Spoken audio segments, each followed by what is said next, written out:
And the ark rested in the 7th month, on the 17th day of the month, upon the mountains of Ararat.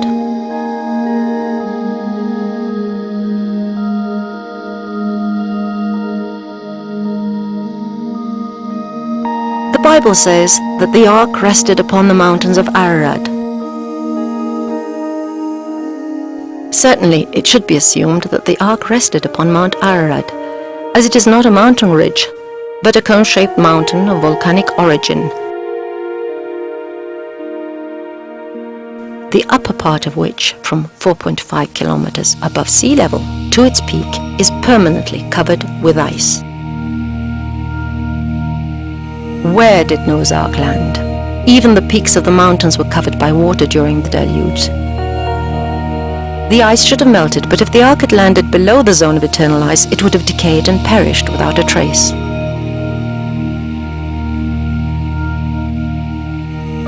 Yet if it had landed on the very peak, it would have been covered with a heavy layer of ice and would have stayed beyond the reach of people. By God's providence, the ark landed in a mountainous lake at a height of 5 kilometers.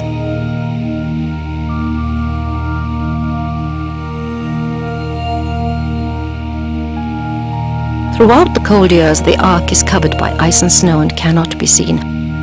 However, very rarely, during summers of warm years, part of it becomes exposed.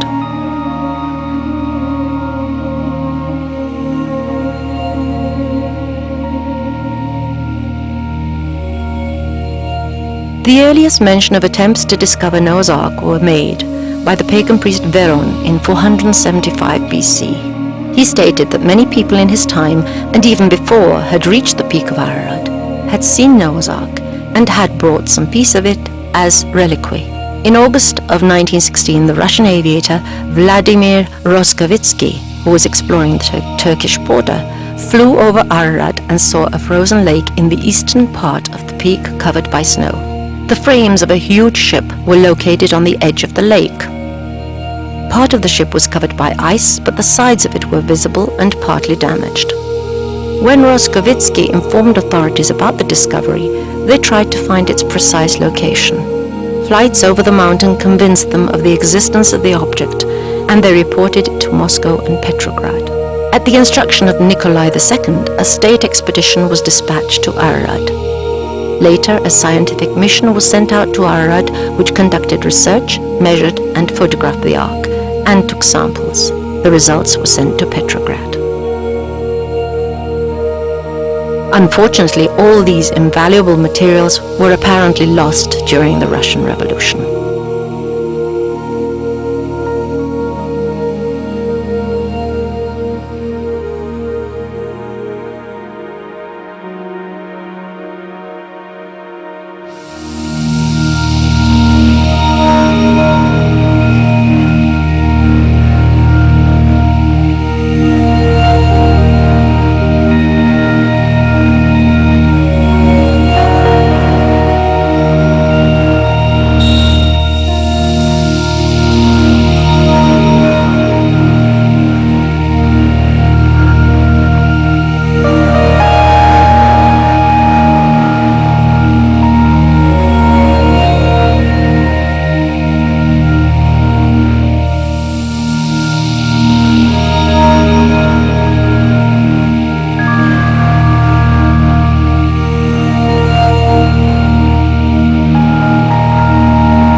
Today, a piece of wood from the Ark is to be found in the Cathedral Museum at Etchmiadzin.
Acquaintance with the history of the Armenian people is incomplete without awareness of its religion, especially since the Armenian Church has been inseparable with its people for centuries and has played a significant role in evolving the national history.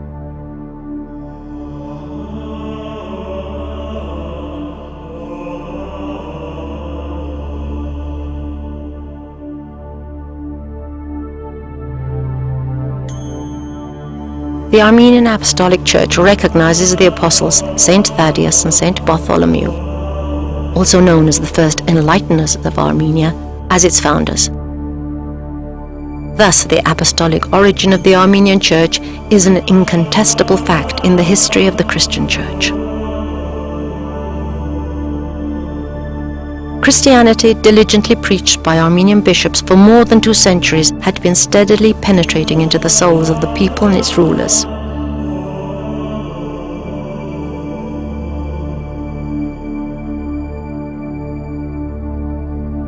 In 301 AD, this process was accomplished with the first official adoption of Christianity in the world. It was adopted under King Dertad III, who declared Christianity to be the state religion of Armenia.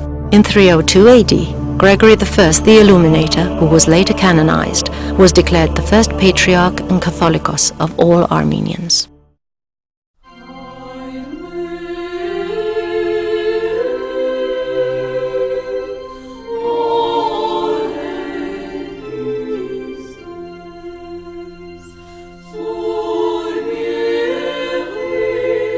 It is presumed that the city of Artashat was situated on the present-day border between Armenia and Turkey. The city was located on the hills, and a prison was situated on one of them. King Dertad III ruthlessly persecuted the first Christians. Gregory the Illuminator was imprisoned here for 13 years in a deep pit which served as a prison. Gregory the Illuminator spent the years in the dungeon full of snakes and scorpions which he fed on the food and water secretly delivered to him by an old woman in prayer.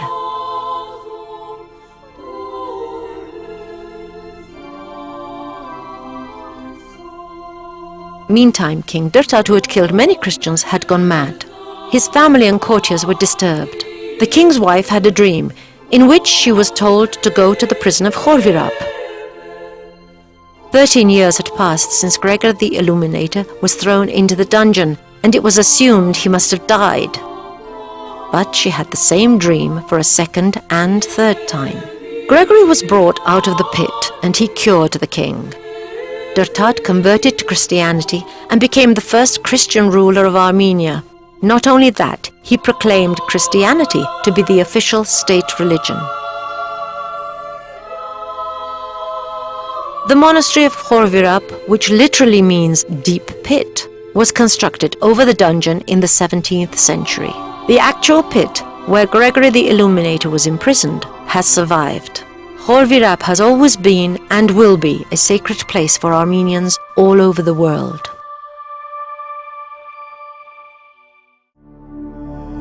The residence of the Supreme Patriarch Catholicos of all Armenians is located in Etchmiadzin, close to Yerevan.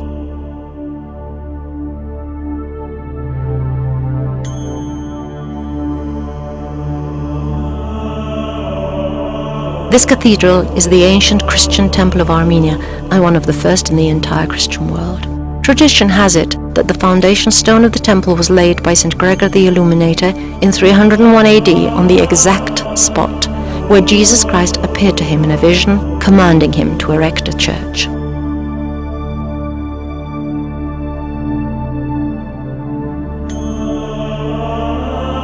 Crossstones in the courtyard of the cathedral deserve special attention.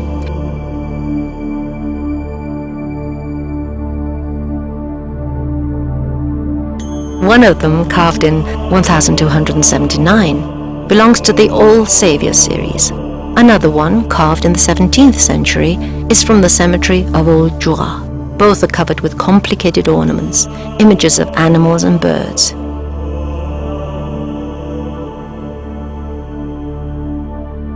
Here, a contemporary crossstone is located, a monument to Armenians who became victims of the genocide of 1914 to 1916.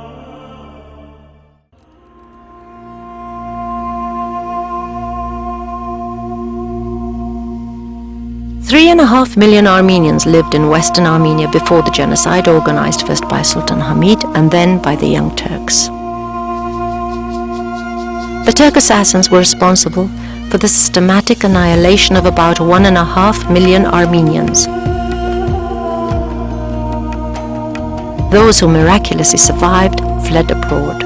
Most of them settled in the Lebanon, Syria, France, Egypt, Greece, Iran, North and South America. Everything is bound to be forgotten soon. This was what the Turk assassins were callously counting upon. The genocide had killed, if one might put it so, the very substance of our people, but gave strength to their spirit. One eyewitness of the crime was fully justified in saying later that the Turkish assassins succeeded in killing the substance, but failed to deal with its essence.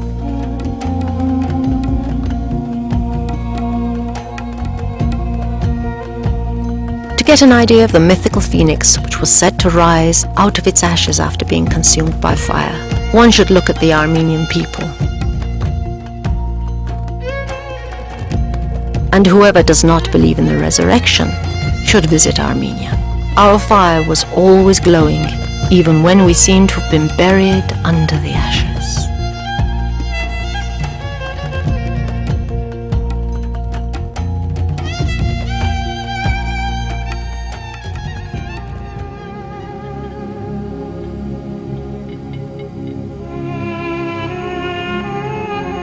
This country of mountain rivers would have most probably died of thirst if the greatest of all rivers, that of history, had not changed its course.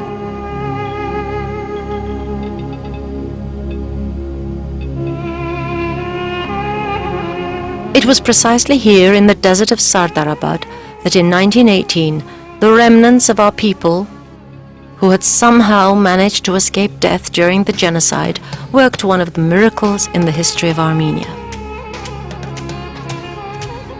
With every rusty implement they could get hold of, such as spades, axes and hoes, they halted the march of the invading Turkish army and held on to a handful of land in their own native country for a handful of orphans and refugees.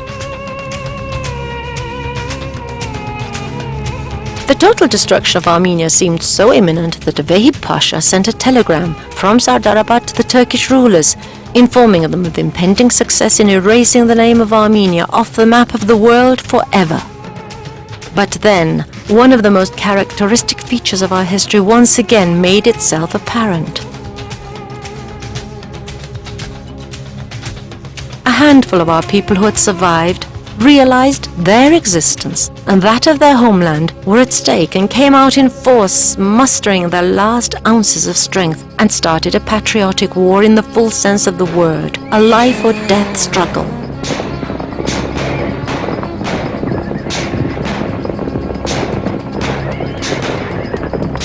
And they proved once more that it was impossible to annihilate this nation, and that a nation could work miracles in any situation, even one which seemed utterly hopeless. Sardarabad. All the bells of the village churches on the Ararat plain tolled day and night, sounding the alarm and calling the Armenian people to the battlefield.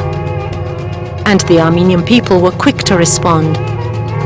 Men and women, the old and young, kept coming with whatever weapons they could get hold of: rifles, sickles, spades, stones, and sometimes armed solely with their teeth. Most of them knew that they were confronting certain death, and their detachments were thus known as shroud bearers.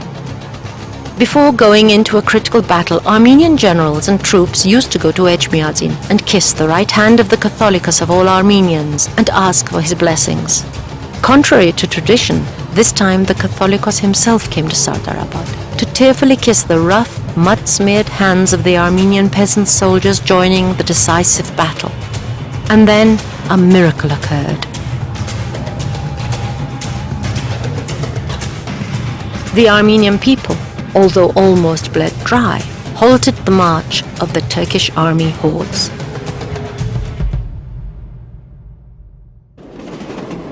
Even today, when one looks out of a train window at the last scraps of the stony desert, one can't help wondering if this country really had no water at all.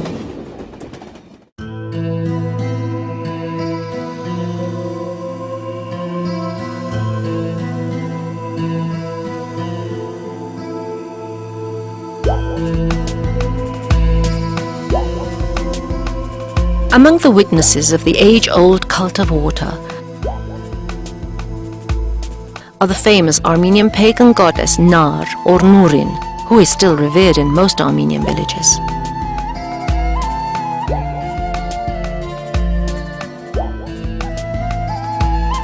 The enormous stone dragons, Vishaps, scattered at the foothills of Mount Aragats, and the castles which were built at the source of rivers to guard the water.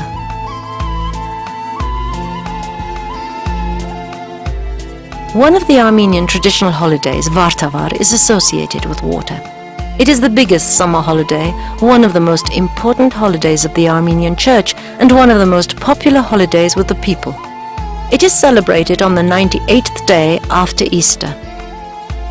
The holiday is celebrated in honor of the transfiguration of Christ, which happened on Mount Tabor. The Bible says that Jesus Christ the Savior, accompanied by 3 apostles, Peter, James, and John, were ascending Mount Tabor, where the prophets Moses and Elijah appeared to them. While talking to them, Christ was transfigured, and his clothes became as white as snow. However, in spite of its Christian nature, the holiday retains a number of pagan features. After the adoption of Christianity, many pagan customs were preserved during Vartavar, such as decorating oneself with roses, pouring water on one another, releasing pigeons, and so on. Just like many centuries ago, Vartavar is nowadays celebrated with the same feeling of excitement and great fun, and is a unique holiday in terms of gathering together the whole family and kin, as on this day it is customary to visit one's parents and relatives.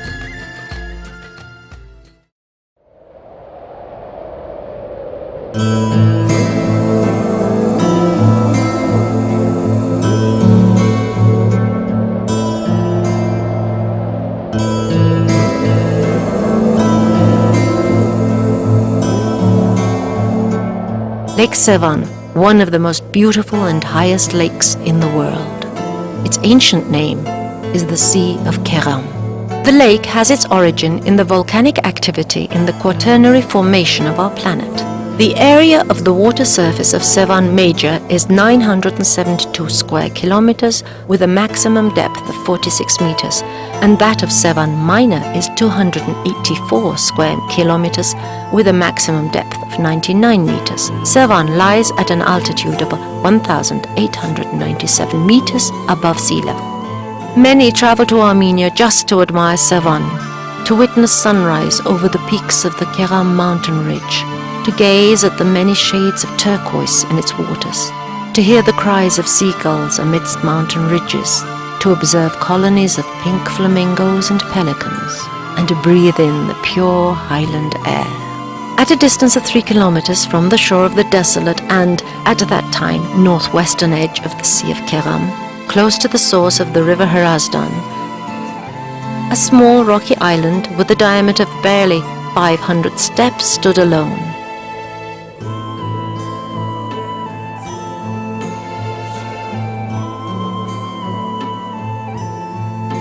the island was uninhabited. Only occasionally would fishermen disembark there, clambering on the rocks, or runaways trying to hide themselves from justice. At the close of the 8th century, a few monks settled there, built a small chapel and several cells.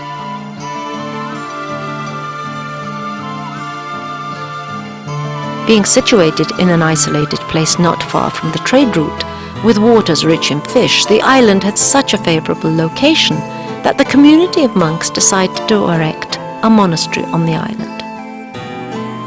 They started the construction of fortification walls, first making a ledge in the rock and placing large stone blocks on it.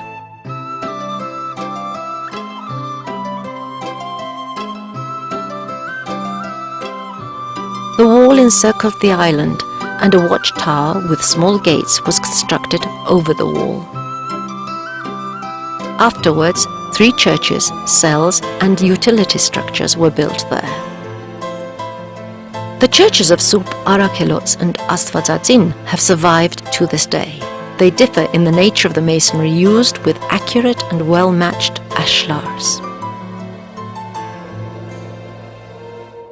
The life of this monastery is not particularly rich in events, but the most remarkable one relates to the end of the 9th century, when the Armenian king Ashot the Iron lived there for a while. From there he fought a battle with Arabs who had approached the shores of Sevan. The monk community took part in the battle along with the meager troops of the Armenian king.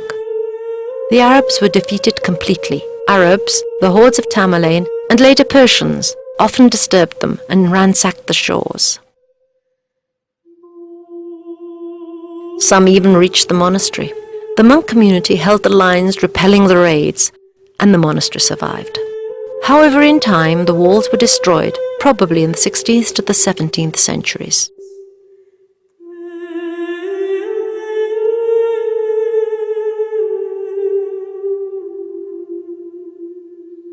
With a drop in the water level, the island became a peninsula, and nowadays a theological seminary functions there.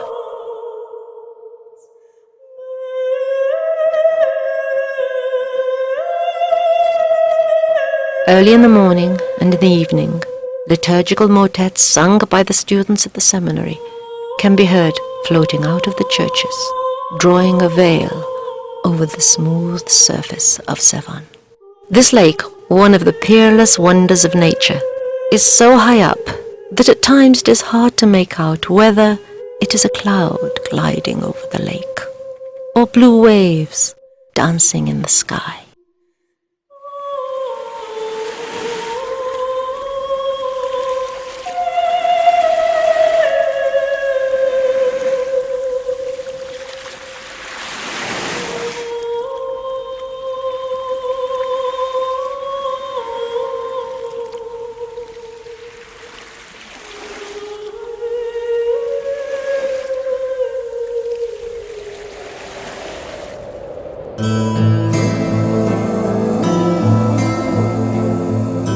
Yachts now skim across the blue waters of Lake Sevan, out of which only recently archaeologists excavated a number of 3,000-year-old Urartian royal chariots.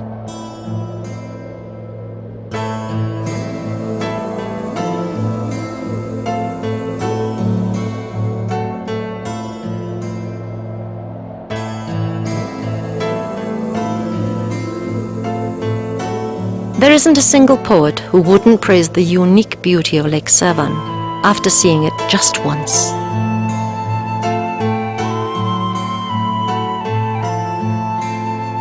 Water in Armenia is still precious, and there are now even more valuable kinds of water. Armenia has over 300 mineral springs. Water has been sanctified for centuries. As a result, our people like to build fountains in memory of places and people who are ever dear to them.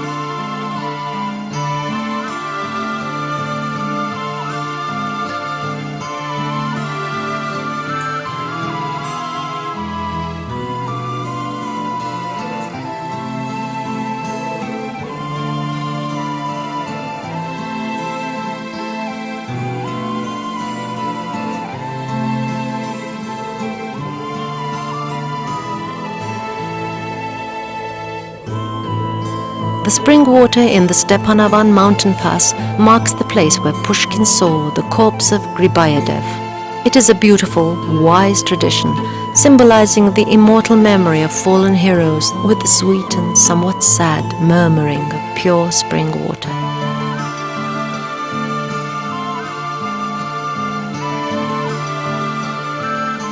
The murmur of such water is dearer than gold in the sweltering heat of Armenia, and anyone who drinks it instinctively blesses both those who dug the spring and those in whose memory it was dug.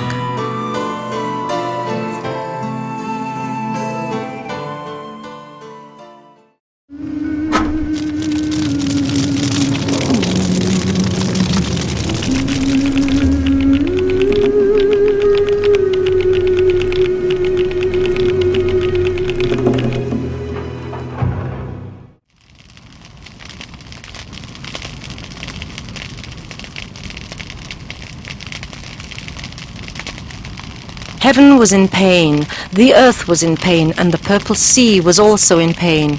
And amidst the sea, labouring to bear, was the crimson reed. Out of the reed pipe ascended smoke, out of the reed pipe ascended flame, and amidst the flames ran a fair-haired youth, with his hair of fire, with his beard of flame, and with both his eyes just as real as suns.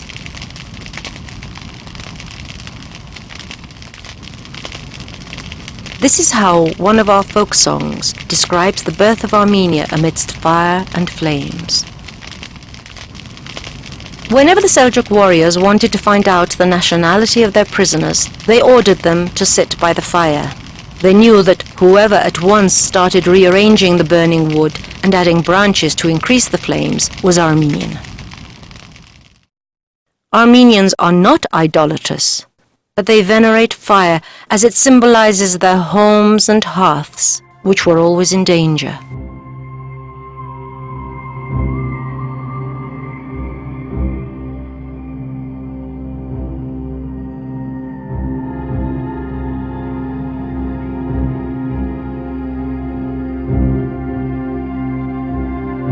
The adoption of Christianity by Armenia in the year 301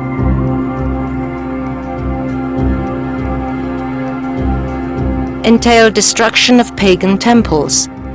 However, preachers of the new religion did not risk damaging this one standing in the king's residence.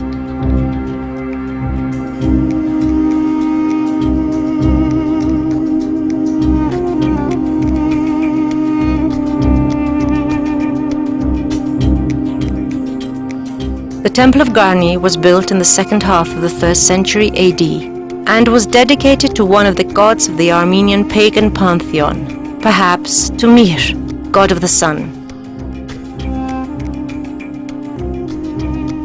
The temple survived, and during the following centuries served as a summer house, a kind of pavilion.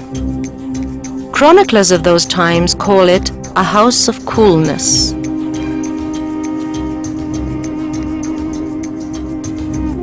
The temple was constructed of basalt in the type of peripteros, that is a building which is surrounded on all sides by a portico with columns.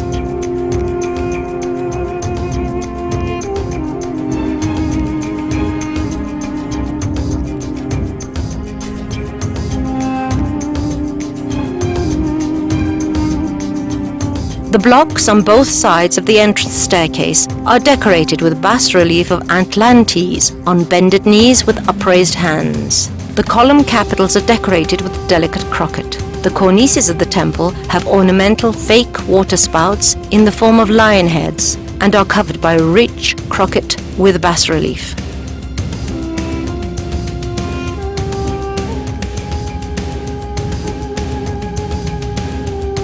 The perfectly implemented hewing and carving show the high level of skills of the local masters who could handle hard basalt so subtly and successfully.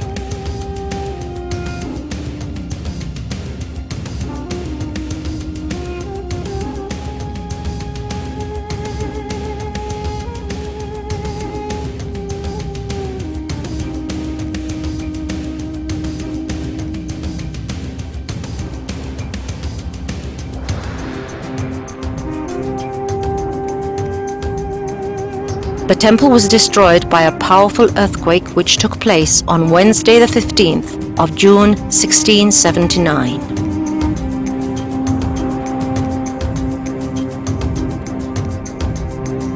The temple was reconstructed in the 1960s, and today we see it close to its original form. It was situated on the territory of the inaccessible fortress of Garni, which served as a residence for the Armenian kings of the Yervandid, Ardashaside and Arshakid dynasties from the 3rd century BC to the 4th century AD.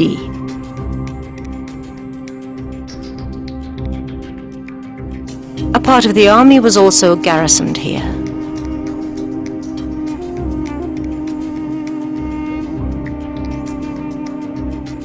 The court bathroom was located next to the residence. Being constructed in the 3rd century, it incorporated around 5 medium-sized rooms: the cloakroom, the bathing room with cold water, the bathing room with warm and hot waters, and the combustion room with a reservoir for water heating.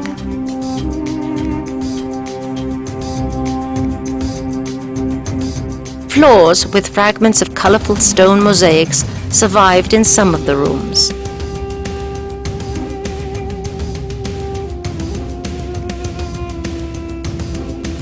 The mosaic of the cloakroom is especially interesting. Its plot is adopted from Greek mythology. Gods of the ocean and the sea are depicted on the light green background of the sea, surrounded by Nereid and fish. The inscriptions in Greek introduce the names of gods and Nereid.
The roots of the holiday of Derintes lie in the pagan past.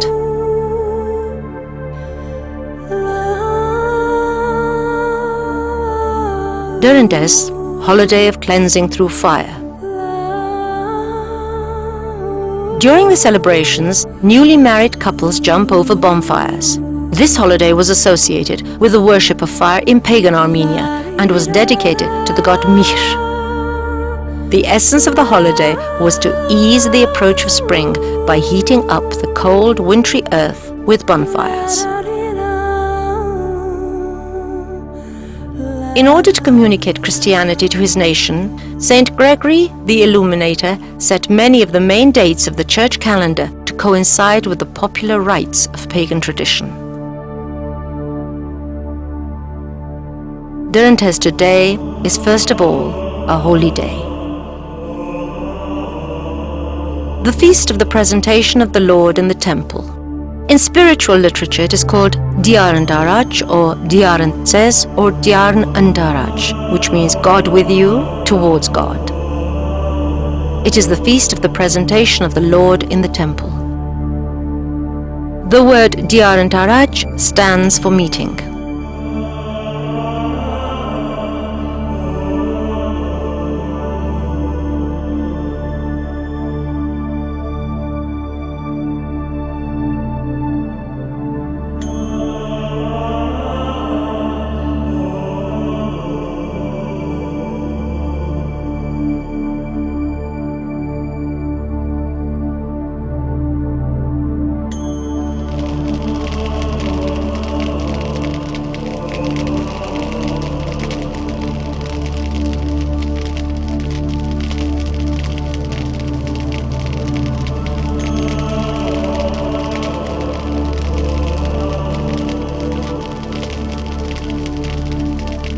feast of the presentation of the Lord in the temple is on February the 14th. But the night before the feast, Armenians traditionally light candles during an evening church service, carrying the flame out into the darkness, symbolically bringing light into the void, and taking it home to light lamps and bonfires, while a bonfire is also lit in the church courtyard.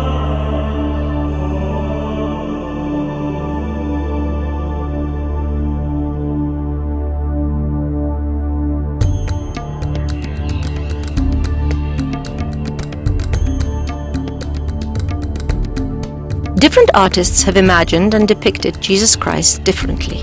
In Italy, in the Armenian Church of Genoa, the true portrait of Jesus Christ is kept and displayed.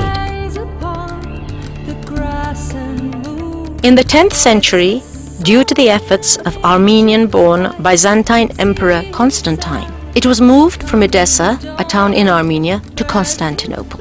In the 14th century, Doge Leonardo Montaldo moved the Holy Face from the capital of Byzantine to Genoa, thus saving it from the danger of Ottoman conquest and, renewing historical justice, granted it to the Armenian Church. Tradition has it that the portrait was painted from the living Christ by a court painter Anania by the order of Armenian king Abgar.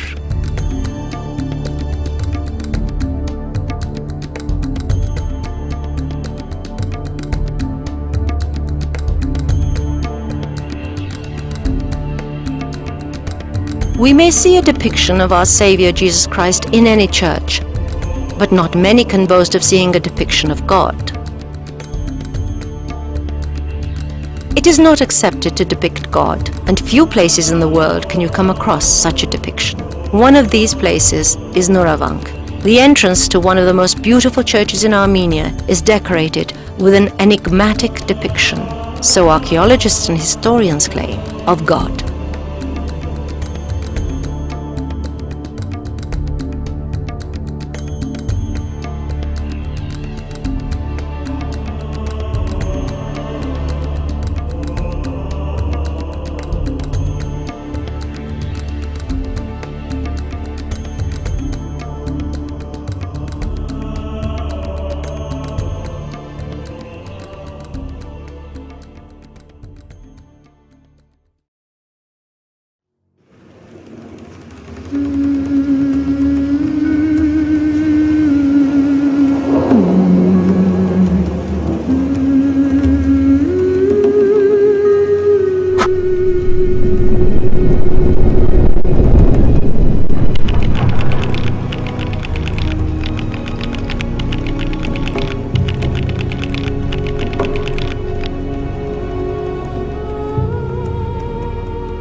Whereas native soil is a common expression in all countries and in every language, in Armenia it may only be used figuratively. It would be truer to use the expression native stone.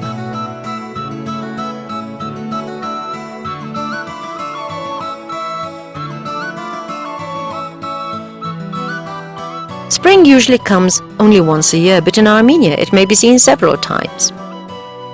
The mountains have their own spring, and so do the valleys, and what's more, at different times of the year. Armenia is small but varied. In this patch of land, one may find all kinds of climatic zones, alpine meadows, vineyards, forests and subtropical vegetation. When autumn comes to the Ararat Valley, the grapes are succulent and the rosy peaches are ready for picking. Nearer to the foothills of mountains, it is still summer and the wheat is only just beginning to turn gold. Meanwhile, in the alpine meadows, the grass is growing lushly and the poppies are in full bloom. Higher still, the snow is only just beginning to melt, and the snowdrops and violets have just appeared, and the mountain peaks are always adorned with snow. There are places in Armenia which don't even see all the 4 seasons, but only 2 of them, winter and spring. And the wind-blown seeds and fruit stones, which sometimes took root, turned into bushes and trees, but these trees were sickly and bent and grew meagerly. The local peasants built their terraced vineyards on the stony hill slopes, and covered them with a thick layer of soft soil, which they brought from far away. Then they irrigated them, filled with water they had fetched from the deep gorge, and cultivated their amazing orchards and vineyards. This is all they had to do to earn their daily bread from the stone. The English historian and journalist Emil Dillon described the Armenians as being a people ready to sacrifice themselves for the sake of peace, an amazingly optimistic people in situations where anybody else would be in a state of utter despair. The best sons of the Armenian nation, he said, are of the substance of which history creates its heroes and martyrs.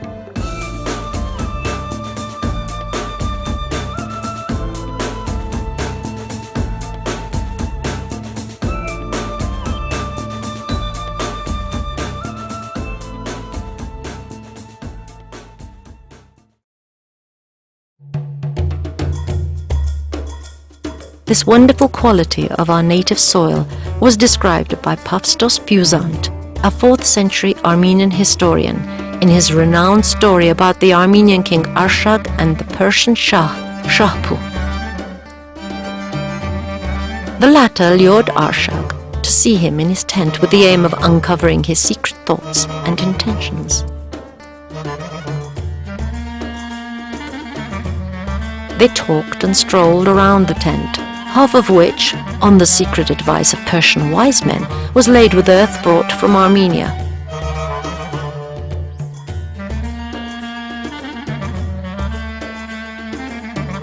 On the Persian side, King Arshak spoke quietly and humbly, but as soon as he trod on the soil brought from Armenia, he became proud and independent.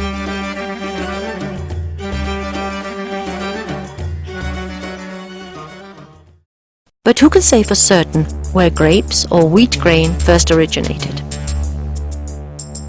But one can say that grains of wheat and grape pips were found during the excavations of the Urartian fortress towns near Yerevan, which were built over 3,000 years ago.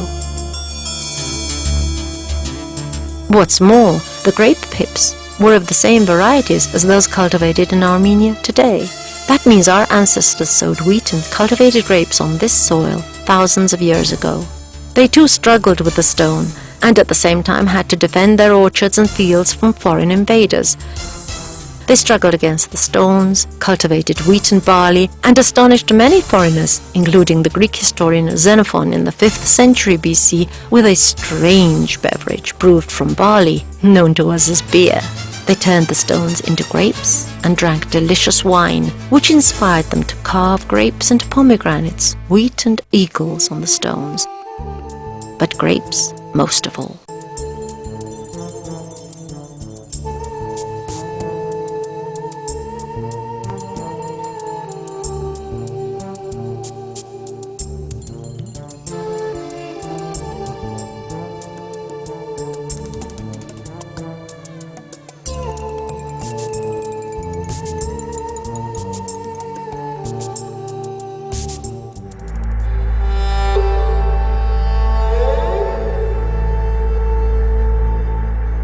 It used to be customary to begin the history of our land with Urartu, that is, in about 1000 BC. However, the excavations which have recently taken place in Medzamor, Shengavit and Mokhrablur confirm that our history, in fact, began 5,000 years earlier and should be dated from the 6th millennium BC. But it is not the historic date, but the essence and significance of the unearthed ancient monuments that matter most. For example, the ancient metal casting foundry and the hieroglyphics excavated at Medzamor may yet reveal new secrets. They undoubtedly testify to the existence in this land of one of the most ancient civilizations of the world, which began long before the biblical flood.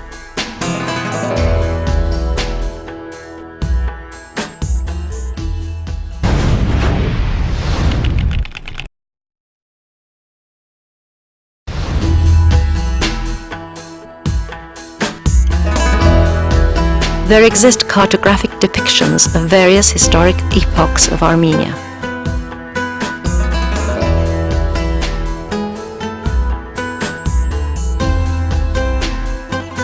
The most ancient one is the depiction of Armenia on the Babylonian map of the world, which experts date to the 5th century BC.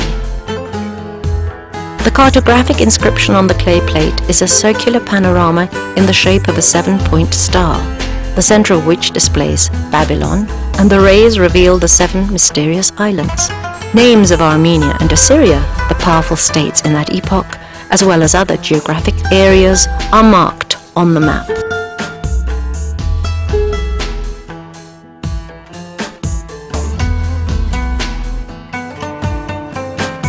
Urartu, one of the most powerful and highly developed powers of the ancient world, which covered the territory of Armenia of the past, was founded in the 9th to the 10th century BC and existed until the 6th century BC, when its capital, Tushpa, was totally destroyed.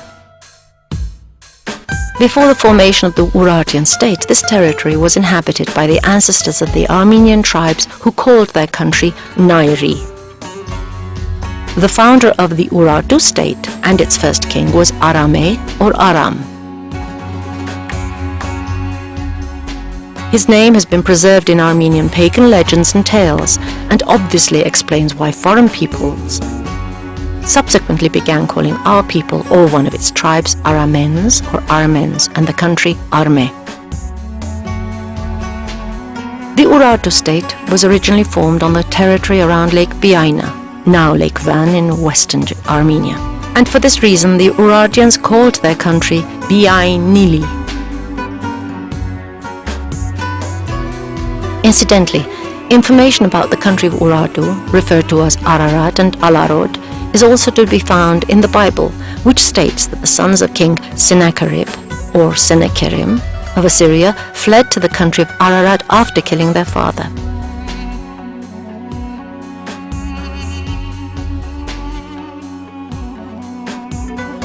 Later, during the reign of King Menua and Agishti I, the borders of Urartu extended over the present-day Ararat Valley and the shores of Lake Sevan. It was during the reign of Agishti I, at around 738 BC, that the fortress town of Erebuni was built.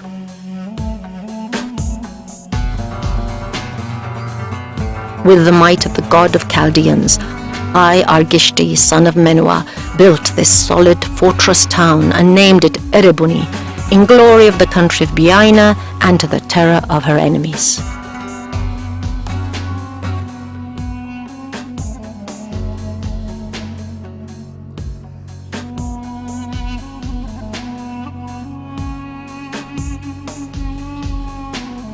Archaeological material and traces of 6,000-year-old settlements were discovered in the present territory of Yerevan.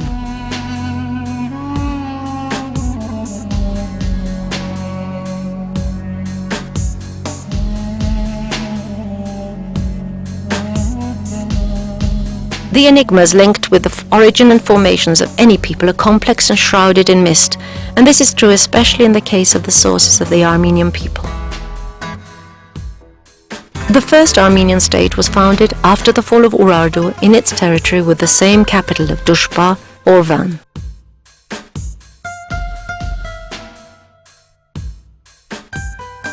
The Armenian tribes consolidated while the Urartu state was still in existence, and by the time Urartu fell, the Armenian people were already able to found an independent state. According to the historian Strabo, all the tribes living in this territory were already speaking the same language, Armenian.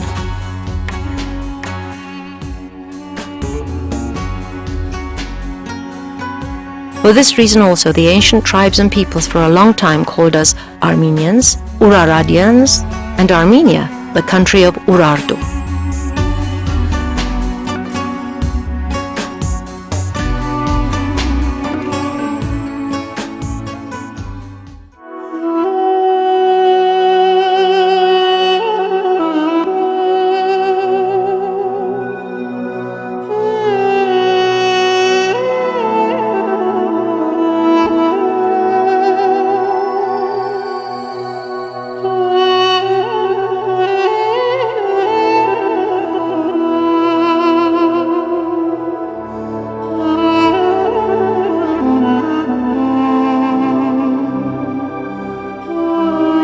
The Armenians call their country Hayastan, the country of Armenians.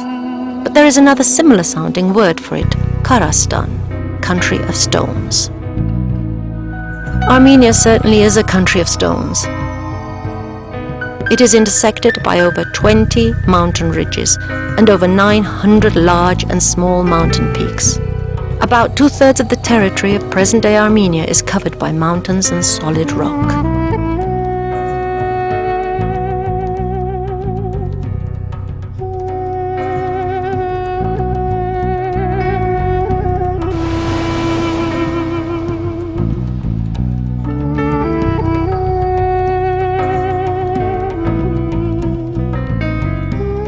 The volcanic lava heaped here over the centuries has created a unique open-air museum of stones. Armenia is a land where one can find every type of building stone: marble, granite, basalt, perlite, tufa, and pumice. In every valley and gorge, and on every mountain peak, there is a stone monastery.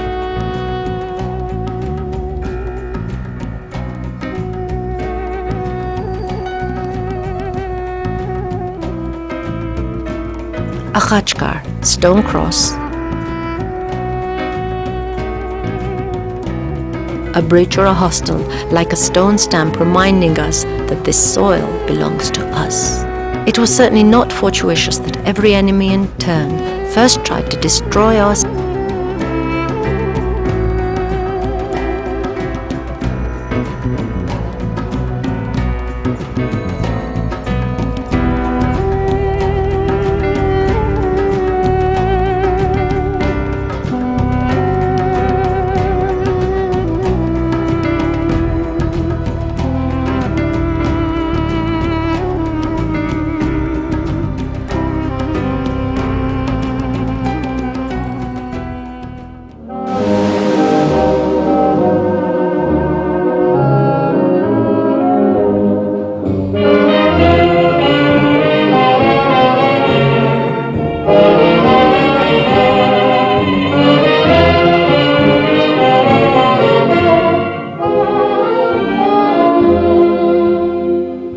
What a poor old provincial town Yerevan was. Here is a description by an official of the Tsar of how it looked in 1882. Houses with flat clay roofs, muddy streets and squares surrounded by clay walls. Mud, mud, mud, mud is everywhere.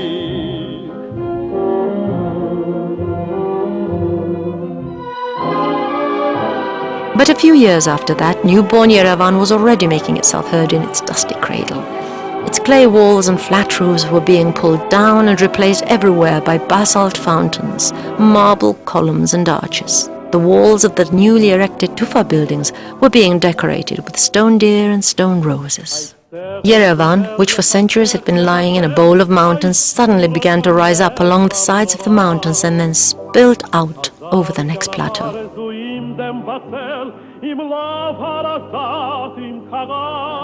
The stones had begun to speak and sing.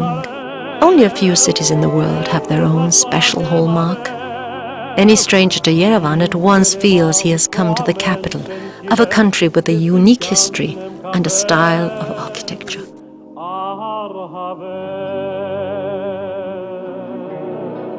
There have been many cities in Armenia in the course of its history, including legend-shrouded Ani, one of Armenia's ancient capitals, but none has or could have been built within a few decades and as finely as Yerevan. The city of Yerevan, though as old as Babylon and Rome, is dear to us not so much as a forefather or father, but as a son and grandson reared by us. This year we will celebrate the 2790th anniversary of the founding of Yerevan. Yerevan is a very old city indeed.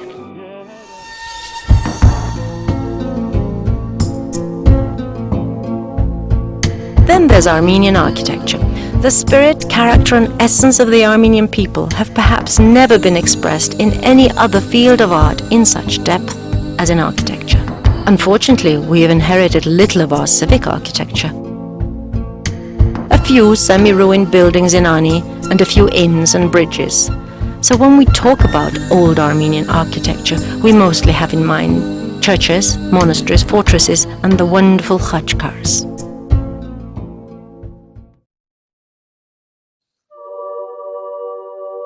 The best proof of this is the church of Kerat, carved in the rocks, which is unattractive to look at, so as not to attract attention, but a marvelous work of art inside.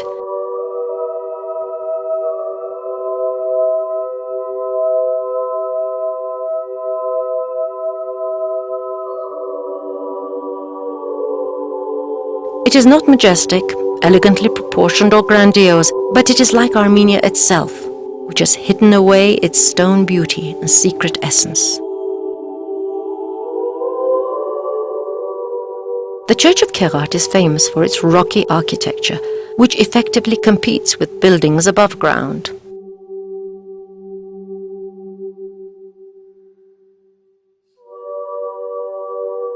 The monastery is located on the slope of an almost complete circle of cliffs, enclosed by nature in all its severity and majesty, which seem to penetrate the clearness of the sky.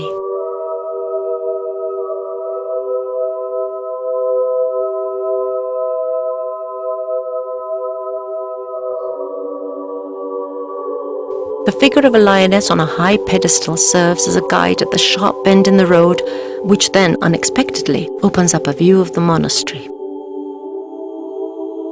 The date of the foundation of Kerat is uncertain. A cloister named Ayrevank, or cave monastery, was probably founded in this place in the early years of the 4th century. It received its name due to its location in natural and artificial caves. The later name of the monastery, Kerat, refers to the lance which, according to church tradition, was once kept in the monastery, and which is said to be the very same lance with which the Roman centurion pierced Jesus Christ as he hung on the cross. The triangular head of the spear is kept in a reliquary in the museum of the cathedral in Etchmiadzin.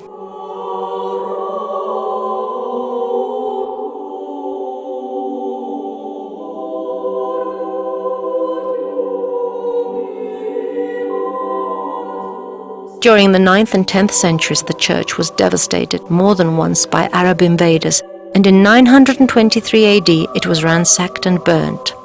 A great number of valuable manuscripts were burned, and wonderful buildings were ruined. The existing ensemble of Kerat belongs to the 12th to 13th centuries. First, the chapel of St. Gregory the Illuminator was constructed not later than 1177. It is situated high above the road at a distance of 100 meters from the entrance to the monastery. Part of it is carved in the cliff. These masterpieces of underground architecture have won well-deserved fame for Kerat.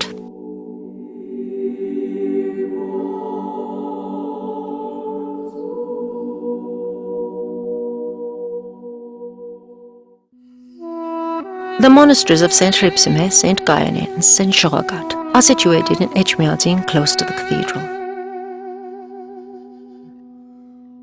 The monasteries were erected on the spots of the deaths of 3 virgins who suffered severe tortures for preaching Christianity.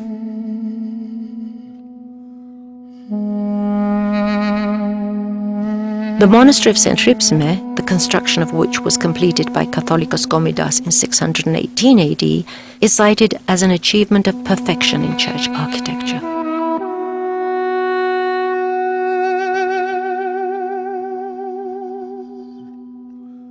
An inscription in the altar apse reads, "Christ our Lord, bless Gomidas, Catholicos of Armenia, constructor of St. Hripsime."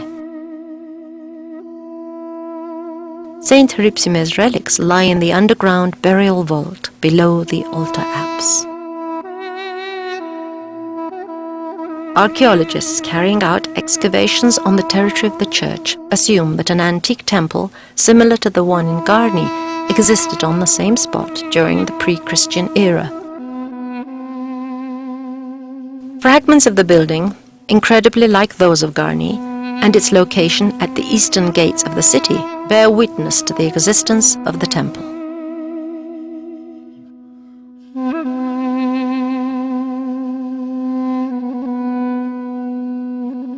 The church of St. Gayane is situated to the south of the cathedral, not far from the lake.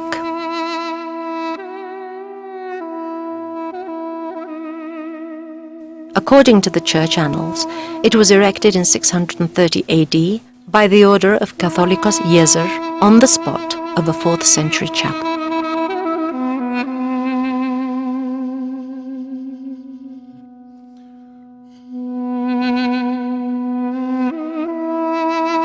The 17th century wall inscription on the subject of Christ's birth is preserved over the western entrance.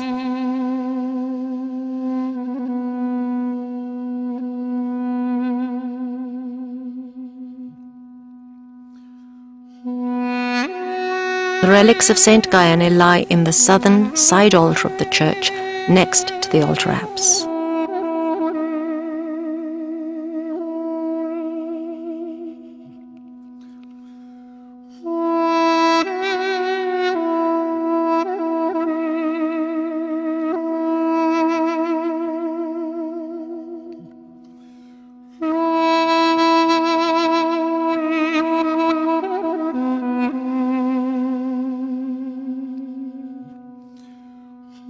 The Church of St. Joagat, erected to the west of the Church of St. Ripsime in 1694.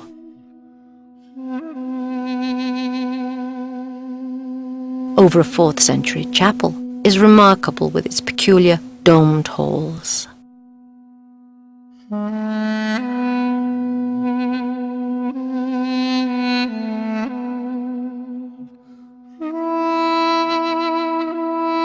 Tradition has it that the site where the church was erected used to be a winery, situated in the suburbs of Varashabad, surrounded with vineyards.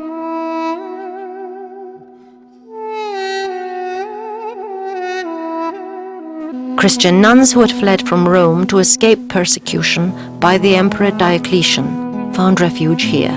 Ripsime, Gaiane were among them.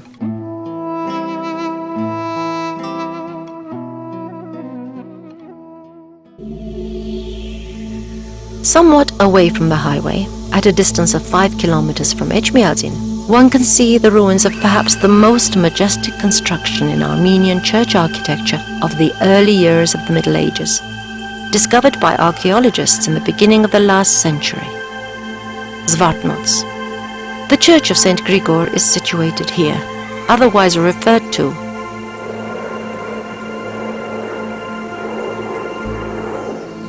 as the Church of Heavenly Angels or Vigil Forces. The chronicles also call it Zvartnots. It was covered with rich relief decor from the foundation to the dome. The palace of the Catholicos stood next to it. The architect of this outstanding construction was the Catholicos Nerses III, named the Constructor. The church was built between 643 to 652 AD.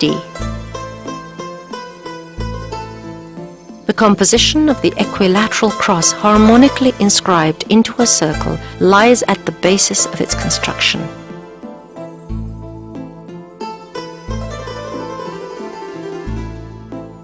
In the middle of the 10th century, the church was destroyed as a result of damage caused by an earthquake. It has never been restored. It was never restored. The excavations of the hill concealing the church were started in 1901. The architect Toros Toramanyan, who took part in the excavations, managed to draw up a picture of how it would have originally looked with all its decoration.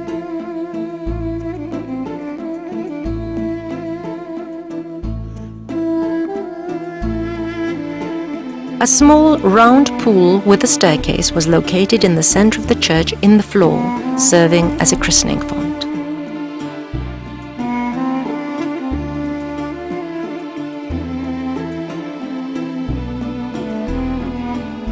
The walls were richly decorated both inside and outside with diverse crockets.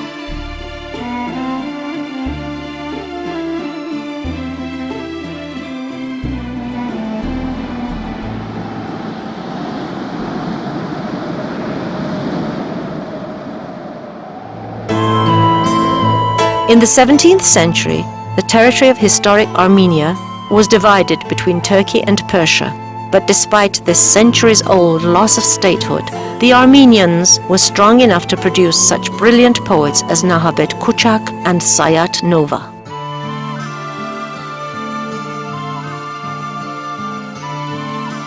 Sayat Nova said, "Only for your sake, I'd be better dead.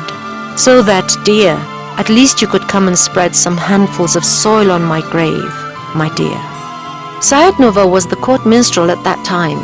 However, the king became displeased with him and prohibited the disgraced singer from performing in public. Moreover, he ordered him to become a monk. Sayat Nova was named Stepanos, was anointed monk, and became a member of Hakhbat Monastery's community of monks.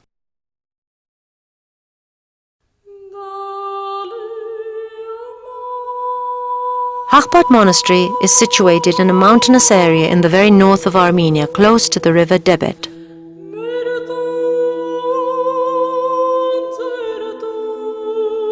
This monastery, founded in the 10th century under Abbas I Bagratuni, is one of the finest medieval monasteries in Armenia.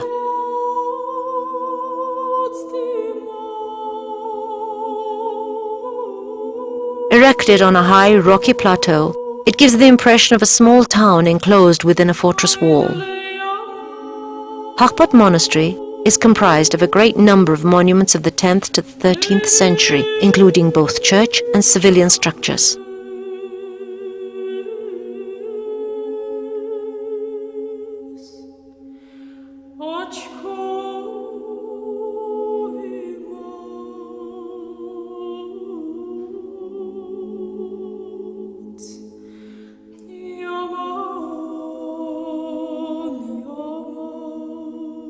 The main church of Hakhbat Monastery, with a, typical for those times, domical hall, was decorated with frescoes which did not occur in other monasteries. Humanities, theology, painting and miniature art were studied here.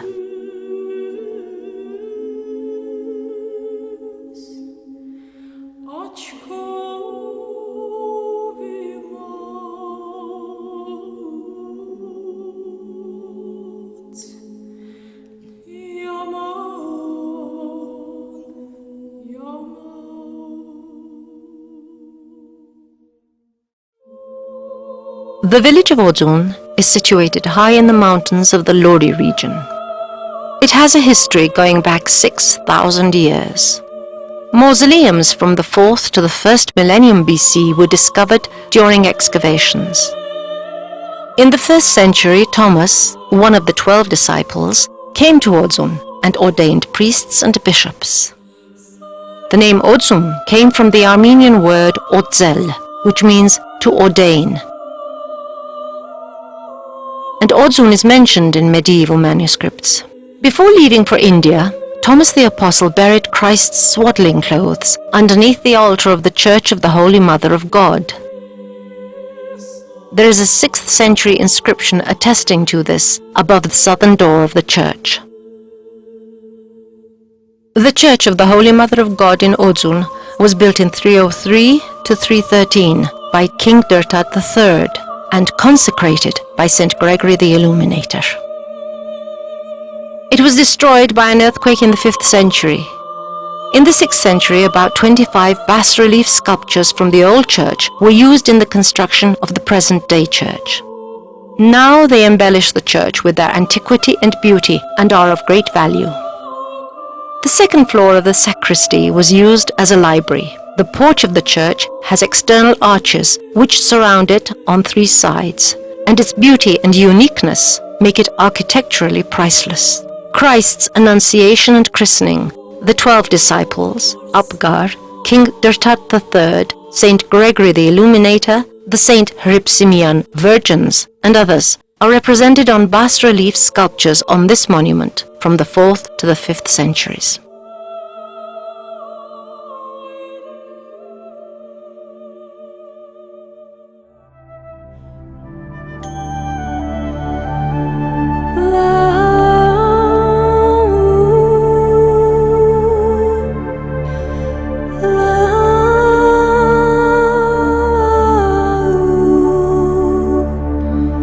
The monastery of Tatev was founded in the 9th century on the site of an ancient sanctuary. The oldest structure of the monastery complex is the Basilic Church of St. Boris Petros, 895 to 906.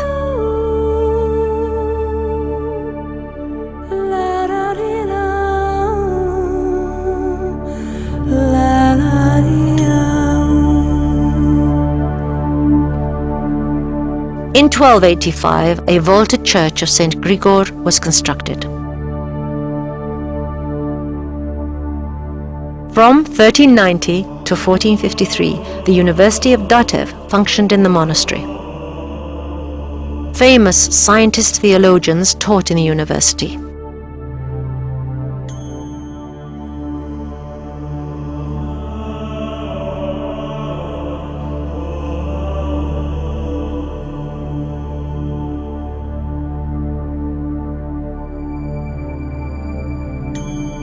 An interesting monument, a pendulous pillar Gavazan, which warned the monks of approaching enemy troops, is located in the monastery courtyard.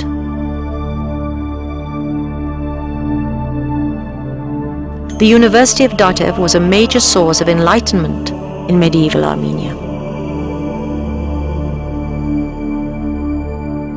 What an astonishingly high level of education for that time, and what an enviable knowledge of the various sciences and philosophical teachings.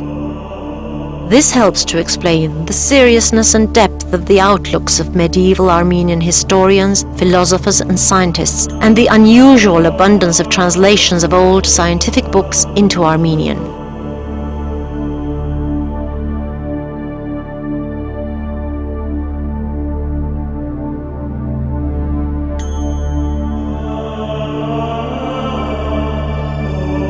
A legend survives to our times, which says that the mountains, Masis and Arakats, were once loving sisters. One day they had an argument about which of them was taller, more beautiful, and more slender.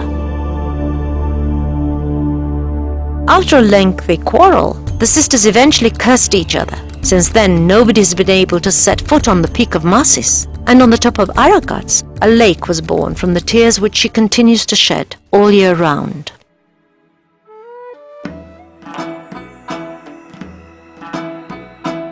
Ampert, the former ancestral fortress castle of the Pahlavuni princes, stands prominently on the southern slope of Mount Arakats facing the Ararat Valley. Many feudal castles like Ampert were erected on the territory of Armenia for protection of its land from Romans and Parthians, and later from Byzantines, Persians, Tatar Mongols, and Turks. Armenian builders were outstanding fortifiers. They constructed their fortresses using natural defenses. Wealthy princes usually built their fortresses high up in the mountains, where the enemy could not reach them. Apart from that, they were well aware of the importance of having control over water resources. This is exactly what the builders of the fortress castle Ampert did. It was erected on an outcrop bounded with precipices of deep gorges. A castle occupied the highest standing point of the fortress. The castle itself rose above a small settlement for servants and residents in the fortress. The mighty, huge basalt block walls of the fortress surrounded the outcrop on all sides, making it inaccessible. In 1026, by the order of the renowned commander Vahram Pahlavuni, one of the churches considered amongst the most elegant in Armenia was constructed in the fortress. The architect erected the church on a rough cliff.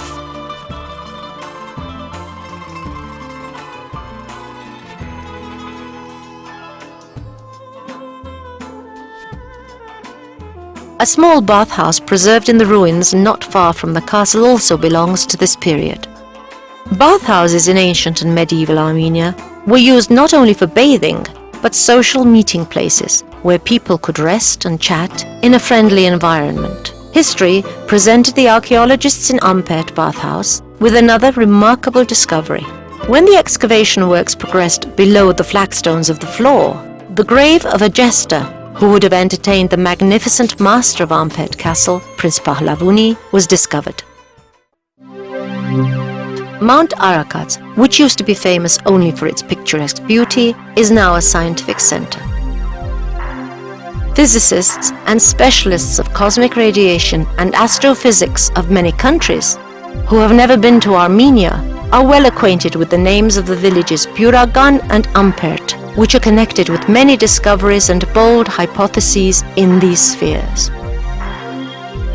It was here on the slopes of Mount Arakat that the Alekhanian brothers carried out experiments in cosmic radiation, that Victor Hampartsumyan, one of the sons of our people scattered all over the world like a constellation, developed theories of young star clusters and computed the mass ejected from nova stars.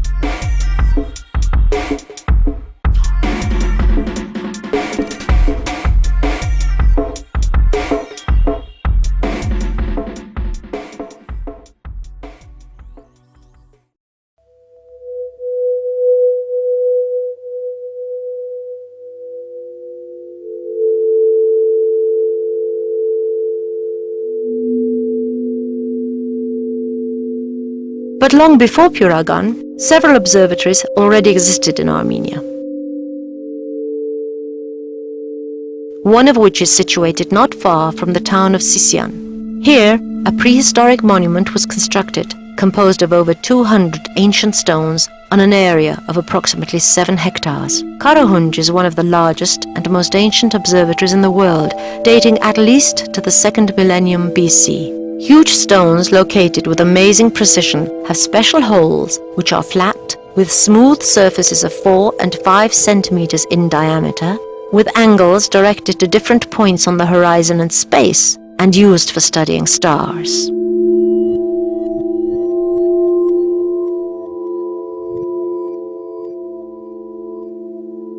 Petroglyphs, discovered not far from Karahunj, witness to the fact that primitive men in Armenia possessed certain knowledge of astrology. It has been proposed by astronomic methods that the ancient observatories of Armenia, Europe, and Egypt clearly communicated with one another, and the systematization of the available data revealed analogies existing in their names. Analysis intimates them to be projected and constructed for a certain purpose with application of astronomic knowledge. Karahunj served 3 purposes, namely, as a temple to Ara, the sun, the main god in ancient Armenia, as a large and developed observatory, and as a university.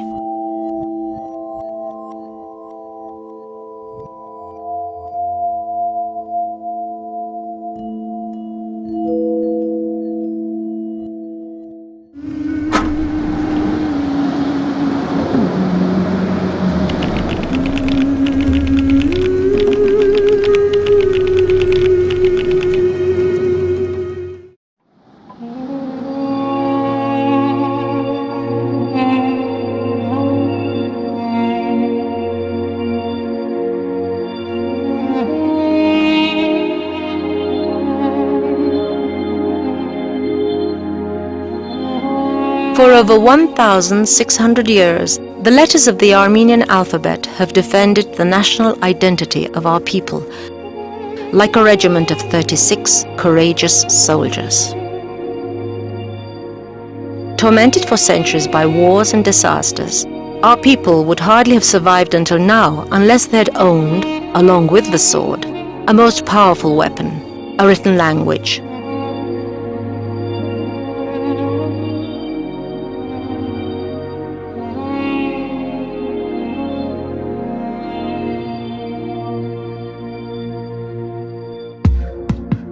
Over half of the books which have survived are kept at the Madenataran, the Yerevan depository of ancient manuscripts, and the rest are scattered like our people all over the world.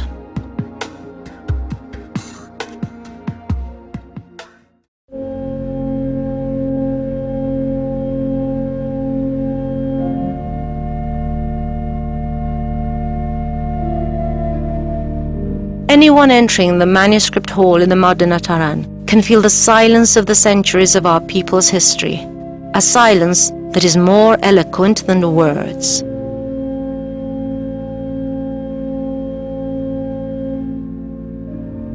If the manuscripts were suddenly to break the silence, the mysterious halls of the Madenataran would be filled with the sounds of prayers, shepherds and ploughmen songs, tolling bells, refugees' wails, clashing swords, galloping horsemen, women's shrieks and roaring invaders. They've all grown silent and still, and turned to stone in the old folios. The entire history of our people is concentrated in these halls, starting from the Hyksos invasion of Egypt down to the tragic events of 1915.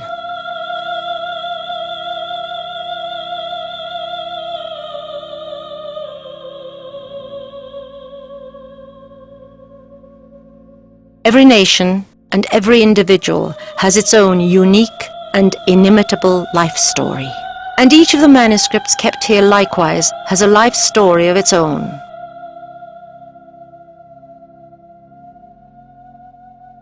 Only one thing joins them with unbreakable threads. Each of them contains a tiny part of the history of the people who wrote them. Each of them has visible or invisible traces of the blood which the Armenians shed fighting for freedom and independence against tyranny and annihilation. All kinds of manuscripts are kept here. The words of 5th century historians and philosophers, Armenian translations of the theoretical works by Aristotle, Plato, and Xenon, astronomical and mathematical works by Anania Shiragatsi, and the Consolation in Fevers by the medieval Armenian physician Mkhitar Heratsi, the Book of Lamentations by Grigor Naregatsi of the 10th century, and the manuscripts of songs by Sayat Nova, just to mention a few. They vary in size and appearance from the 5th century ivory-bound, weighty homilies of Mush down to a minute calendar weighing 19 grams, which can only be read through a magnifying glass. There is most likely no sphere of erudition which is not to be found in the manuscripts of the Madinat Taran. One finds examples of all religious creeds and heresies, philosophy, history, medicine, mathematics, grammar, poetry and prose, botany, medicine, zoology, astronomy, chemistry, anatomy, geography, geology, music, alchemy, painting and aeronautics.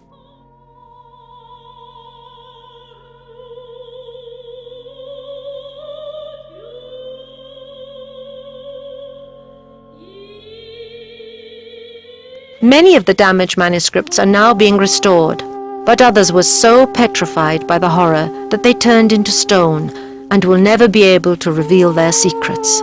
Sometimes in the remote past, manuscripts, which had been half burnt, damaged by swords and soaked in water beyond repair, were buried like soldiers killed in action.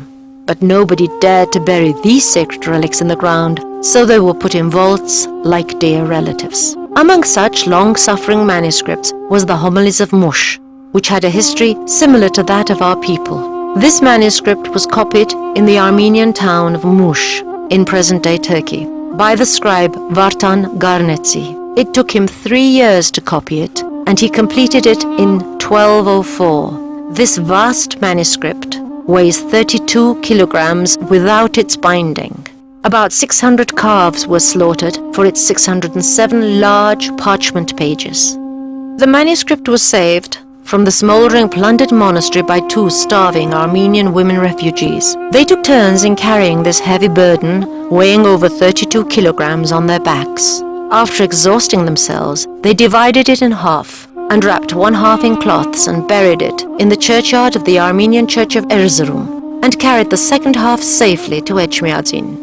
At last, the 2 halves of this long-suffering manuscript, whose history is similar to our people's, were joined in their homeland and now live in peace. The menfolk were also courageous in those hard times. When fleeing from the Turks, they carried away the giant gate of the monastery of Mush, a masterpiece of Armenian wood carving of the 12th century, to eastern Armenia. They literally put it on their shoulders and brought it to Yerevan, where it is now exhibited in the History Museum. Not only were our language and literature powerful weapons of self-defense and self-preservation, but so also was the creation of our alphabet, for as well as literary significance, it pursued a political and diplomatic agenda. When it was threatened by idolatrous Persia, it defended itself with the armor of Christianity, guarding itself from the fire with the cross. When Armenia realized that the sermons given in its churches in foreign languages could endanger the native tongue and existence of the people, it at once created its own alphabet, and written language so as to propagate its own church in its own language and to safeguard its independence.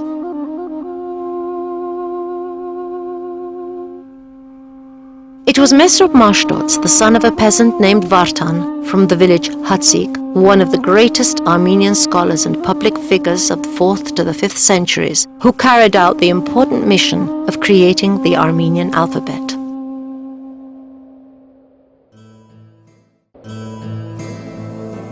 After receiving a general education in Armenia, and after traveling across many countries and studying all the old and new languages of his time, he created an alphabet which, incredible though it may seem, has not changed in the course of 16 centuries. The first sentence, translated and written with the letters of our new alphabet, is most characteristic of our people: to know wisdom and instruction, to perceive the words of understanding.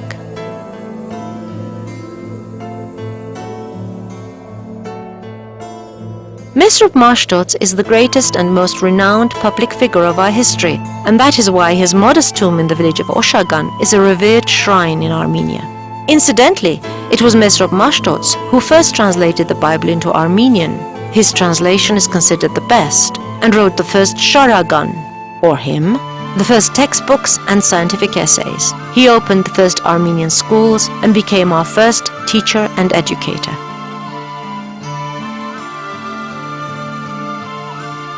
Mesrop Mashtots created the Armenian alphabet in 396 AD.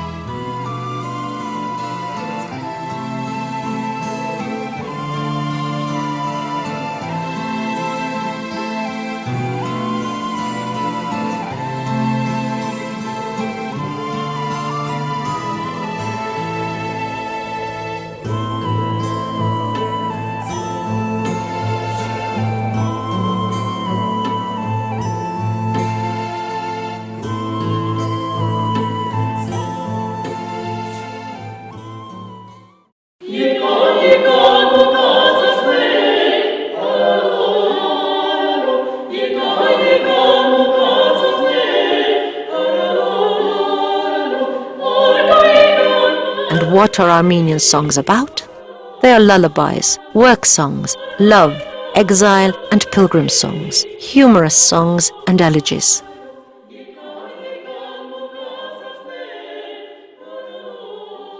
Many songs are, of course, about exile, but even more are about peace. Our people who have suffered in endless wars have always dreamed about peace and freedom and expressed their secret thoughts in songs. Grant the world peace and the people freedom is the refrain in one of the oldest songs still sung, and it is hard to believe that it was not written recently, but in the 5th century. When the spring of Armenian songs abounded in the Armenian mountains, the colors in Armenian miniatures dazzled the eye.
theatrical historians of the world know that 2,000 years ago, the Armenian capital city of Ardashad had its own theatre, where plays by both Armenian and Greek playwrights were performed. And that during one of these performances, the head of the executed Roman general Crassus was brought onto the stage. Yes, of that arrogant Crassus who had once crushed the famous rebellion of Spartacus and crucified thousands of rebellious gladiators on both sides of the Appian Way. At that time, Roman legions were fighting in Mesopotamia against the allied forces of the Armenians and Parthians. The Armenian king, Ardavaz II, a dramatist and ardent lover of Hellenic culture and theatre, organized a great feast in his capital town of Ardashad in honor of the Parthian king Vorodes I and his son, in order to strengthen and consolidate the Armeno-Parthian Treaty of Friendship. Ardavaz II gave his sister in marriage to Prince Pakur, son of Vorodes. That day, the theatre of Ardashad staged Euripides' drama, The Bacchae, in which the main role was acted by Jason, the famous Greek tragedian. In keeping with the role, Jason had to appear on the stage with the head of Pentheus, slain by the Bacchae, on his shield, and then recite his famous monologue. As a sign of a lucky game, we are bringing home a deer, just slaughtered in the mountains. When Jason was getting ready to appear on the stage, a messenger of General Suren of the Parthians rushed into the theatre. He brought news of victory from the battlefield near the town of Kara and the decapitated head of Crassus. Clever Jason, seizing Crassus's head from the hands of the messenger, put it on the shield and ran onto the stage. The two allied kings and the audience hailed him with thunderous ovation as he began reciting his monologue. The two allied kings and the audience hailed him with a thunderous ovation as he began reciting his monologue, erasing the boundaries between reality and fiction and giving the latter a new meaning. This performance at Ardashad, referred to as the Armenian Carthage by the Romans, was the first recorded play staged in Armenia. According to Plutarch, it took place on May 7th or 8th, 53 BC.